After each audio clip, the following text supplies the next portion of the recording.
acte bu mel ni li may def daa dem di jéem a yàq loolu di yàq cette relation là que j'ai pour essayer de sortir la commune de Thiénaba si problème boobu noonu.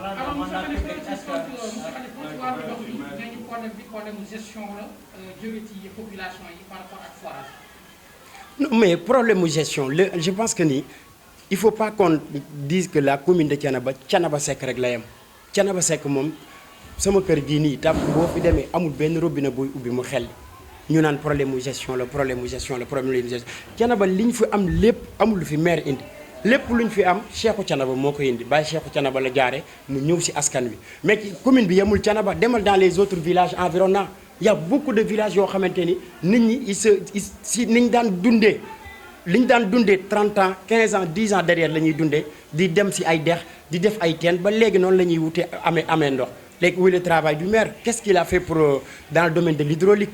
Thiénaba moom li fi am si hydraulique li ñu fi am akus néew Cheikhou Thiénaba ko fi def. alors ci beneen wàllu bi dañuy gis souvent ci réseaux sociaux yi gën a ngi ci di koy dégg ñu ne bilan bi Talla Diagne am ci commune bu Thiénaba mosu ko am donte ni maire bu njëkk nekk na commune témoin boo xamante ni fii ci biir Sénégal. Non mais c'est quoi en fait je pense que la jeunesse de Thiénaba récemment il y a un groupe de tous les jeunes de Thiénaba convoqué nañ ko woo ko ni ko dañ bëgg comme ni ko am na yeneen responsable politique ku mel ni Mamadou Diop Decroix ak monsieur Abdou Gningue bi ñu leen woowee invité leen wax leen ñoom lan lañ def ci commune bi dañ ñëw mais moom bi ñu ko woowee lu mu trouvé comme excuse moo ngi ci tool yi lu mu trouvé comme excuse mooy amuma seen jot yéen jeunesse su Thiénaba parce que il a pas de bilan à présenter moi je peux pas dire que ni Talla Diagne lii la de il a pas de bilan Talla il ne fera jamais de bilan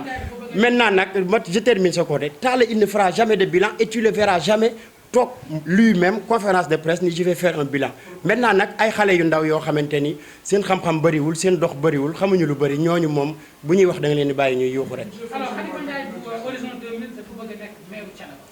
tey jii lan ngay proposé ginnaaw bi nga xam ne yow tey nee nga li nga xam ne mooy gestion bu Talla Diagne baaxul. voilà ñun li ñuy proposé mooy c'est du 109 c'est du 109. indilaat ay doxalin yu bees dans cette commune là la politique politicienne dafa rey la commune de Thiénaba trop man ni ñuy politiquer en fait ça me fait mal il pense que politique c'est guerre la kii àndut ak man bu ma ko rombee dama koy dóor mbagg fuuñ dem de c'est pas ça la politique c'est l'art de convaincre les gens c'est comment dirais-je là c'est comme le football en fait fair play la mën nañ di waxtaan di dem di voilà quoi le meilleur et que le meilleur gagne. et li ñu bëgg a indi fii Thiénaba nag mooy Thiénaba secteur yëpp tous les signaux sont en rouge je vous avais dit ça déjà en 2017 ba léegi si même situation bu lay ne boo jëlee santé jàpp nañ ni war nañ fee def fii à Thiénaba parce que d'abord Thiénaba bu ñu ko jàppee c'est une commune boo xamante ni plus de 30 000 habitants mais dafay recevoir des millions de personnes par année c'est un foyer religieux Thiénaba war na am un centre hospitalier bu mag boo xamante ni multifonctionnel nga xamante ni dañ fi mën a def lu bari parce que li muy recevoir c'est le seul foyer religieux du département de Thiès Thiénaba c'est le seul foyer religieux du département de Thiès donc mérité nañ am hôpital boo xamante ni au moins dina répondre yenn normes yi tey boo demee ci hôpitalu Thiénaba wala maternité bi je pense que boo doon daw feebar foofu nga koy gën a jëlee boo ñëwee au niveau de l'éducation les étudiants de Thiénaba sont fatigués da ngay gis ñoo xamante ni dañuy am seen bac les dures réalités de l'université dañuy dem ñibbisi gis nañ fi ay communes yoo xamante ni li ngay jëlee plus de 80% du budget di ko def budget de fonctionnement ça veut dire que ni pour ñu ko xamul fonctionnement mooy maanaam li muy def ci ay poosam di jënd carburant nee na am na ay personnel loolu pourquoi pas dégager une partie pour sauver ceux qui sont l'avenir de cette commune là mooy les étudiants il l'a pas fait nësër nañ aussi tamit les infrastructures parce que jàpp nañ ni Thiénaba dafa il faut qu'il y ait un plan de développement ab dëkk buy màgg war nga prévoir fii c'est de l'espace public fii war nañ fee def d'ici 10 ans war nañ préparer des stade boo xamante ni multifonctionnel la fii war nañ fee préparer war nañ fee am benn lycée et cetera mais yooyu ñu aussi tamit jàpp nañ ni ñoo ngi koy liggéey suñu programme préparer ko bu ñu ñëwee proposer ko Thiénaba moom nag amul xalaat yooyu noonu le seul espace vert bi ñu amoon fii à Thiénaba mooy la bande verte là da ko couper en fait du jamais vu et moi je me demande où sont les autorités administratives de ce département ou de la région comment nga ñëw bande verte boo xamante ni moo doon protéger Thiénaba contre vent bi nga xamante ni moo doon ñëw nga ñëw terrasser lépp avec un promoteur boo xamante ni on ne connaît pas les réalités on ne connaît pas le fondement bi nga ko joxe foofu yooyu aussi tamit ay yu bëri yu ñu war a leeral la. ku ñëwee dañ laa dee lu tax nga am fit ku nekk sa ginnaaw. parce que dëgg damaa jàpp ni ku am dëgg yor dëgg di wax dëgg waroo ragal foofu rek laa ko teg. est-ce que Thiénaba loo def ak ñoom ndax am nañu sa confiance. man fii laa juddoo bu ma amul woon sama waa Thiénaba fii laa juddoo ñoo ma juddulu ñoo ma yar ñoo ma jàngal lu ma xam fii laa ko xamee lu ma am tamit fii laa ko indi donc Thiénaba je pense que ni tey bu mouvement un jeune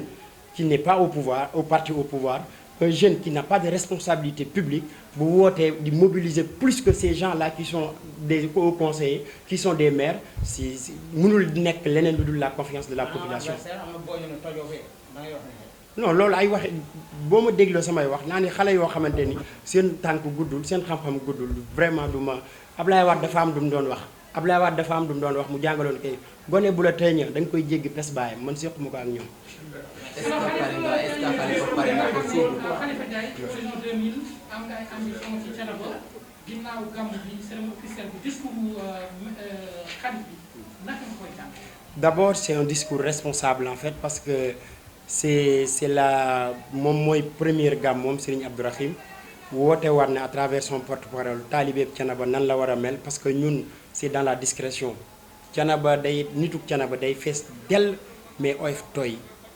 ci loolu wax na si da ñaaxaat na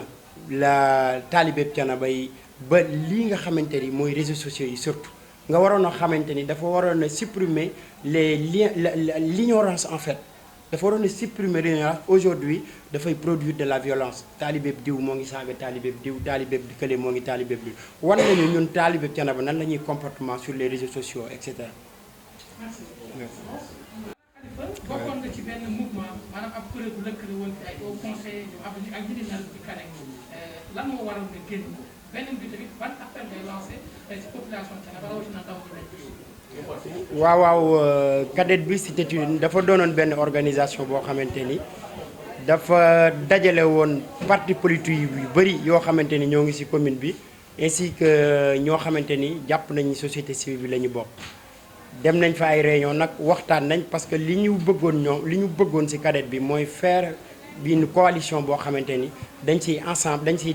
dem ci élection ensemble pour jàkkaarloo kii fi nekk ñun nag tout ce qui peut rassembler la jeunesse de Thiénaba tout ce qui rassembler bi mën a rassembler les personnes porteurs de Thiénaba ñun dañuy adhérer ci woo loolu mais nag à chaque fois loo gis dafa am temps loo gis rek bu jotee jot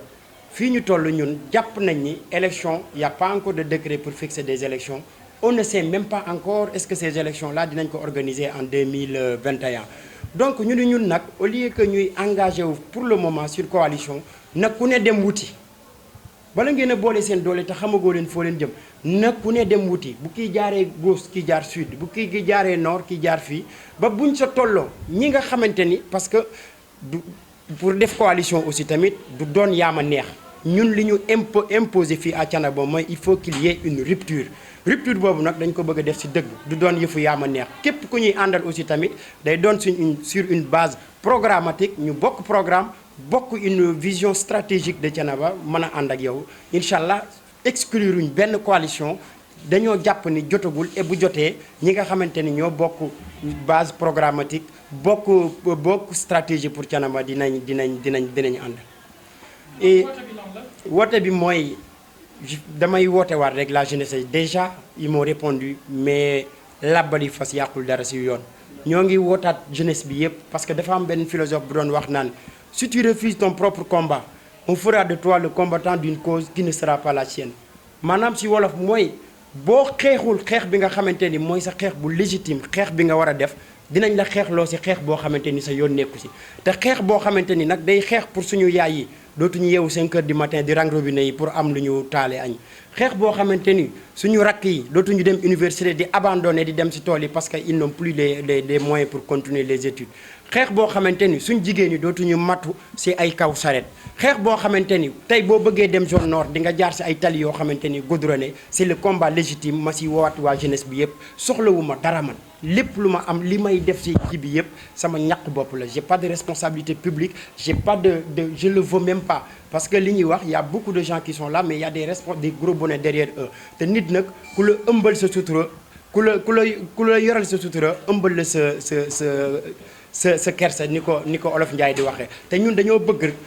di demal suñu bopp ba commune Thiénaba bu ñu ko jëlee du am benn lobby derrière bu ñuy mettre pression pour ñuy jalgati askan wi di jalgati moomeeli askan wi dañoo bëgg lépp daal bu ñu ko jëlee ñu xam ni suñu mérite personnel la bu ñu ko jëlee dinañ doxal te kenn duñu mën a def pression derrière.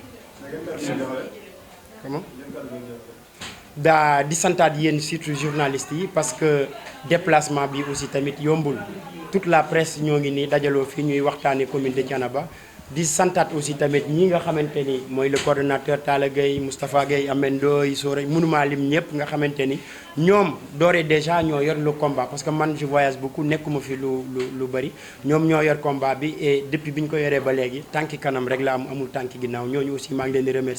di remercier waat population wu Thiénaba yëpp aussi di ñaanal Baye Serigne Abdourahim suñu maam xalif général de Thiénaba yàlla may ko fan bu gudd ak wér gi yaram et que mission bi mu yoral maam Ahmadou Ndak mu doon une réussite totale parce que réussite am sur cette mission là mooy suñu jàmm mooy jàmm population wu Thiénaba yëpp di profiter waale ci occasion bi parce que bi fi góor gi sama maam Cheikh jógee ba léegi maa ngi doog a génnaat ci presse bi di wax di ko ñaanal fee mu gërëm bu mu fa gis lu mu ragal yàlla jéggal ko te yërëm ko te wanale ko Seydina Muhammad Rasulullah sallallahu alayhi wa sallam. mbokk Thiénaba TV mi ngi jaar ci